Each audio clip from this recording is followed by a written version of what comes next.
आज आम बनवा मार्गशीर मसरे स्पेशल पायस बा खीरी। तो आपण मानकर जदि अरुआ भात बली पड़ी ताले न फोपाड़ी निहाती भाव में खीरी बा पायस को बनातु तो बहुत कम समय हो। तो भात रे आम आज बनवा खीरी। तो देखंतु भात को मुझे गैस रे बसई नहीं तापर एठी गोटे गिना एठी पानी दे देउची।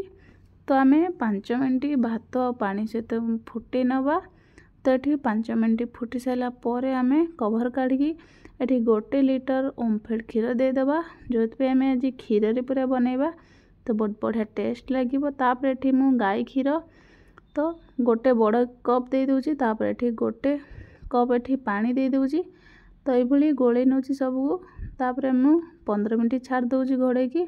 तापर आम अमूल पानी करनवा जो भल टेस्ट लगे और खाइबा को भल लगे। अमूल आपण मैंने निहाती पके नेबे। एठी 1 बड़ कप एठी अमूल को गरम पानी मु गोले नहीं।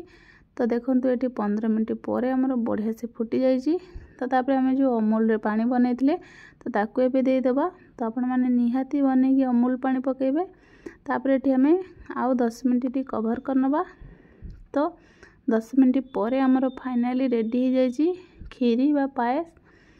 आपण मानकर जदि भात बली पड़ुची ये ताने न फोपाड़ी बनै नियंतु। तापर एठी 1 चामच मुझे घी गरम कर नौची। तो आपण माने खीरी रे निहाती घी पकातु बहुत बढ़िया बास्ना और बढ़िया टेस्ट लगे। तापर एठी मु किछि ड्राई फ्रूट्स पकई नौची अल्प काजू और किशमिश की मु घीर किछि समय भाजी नेबी जो बढ़िया बास्ना टेस्ट लगे।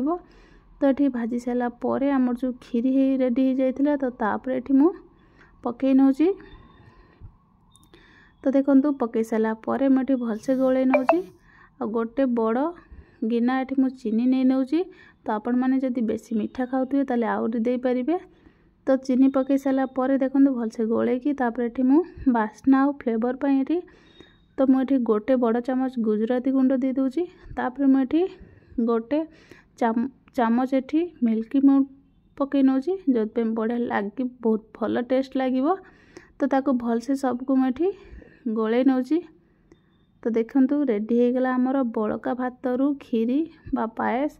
तो आपण मानकर जदि बली पड़ुची भात ताले निहाती न फोपाड़ी एमती बनै खातु और समस्त दिंतु बहुत बढ़िया लगे। बहुत कम समय रे आमर हो जाए। तो आपण मानक जदि मोर ये वीडियोटी भल लगिला ताले निहाती भाव में लाइक शेयर सब्सक्राइब करनेबे और वीडियोटी भल लगे कमेंट रे जणेबे।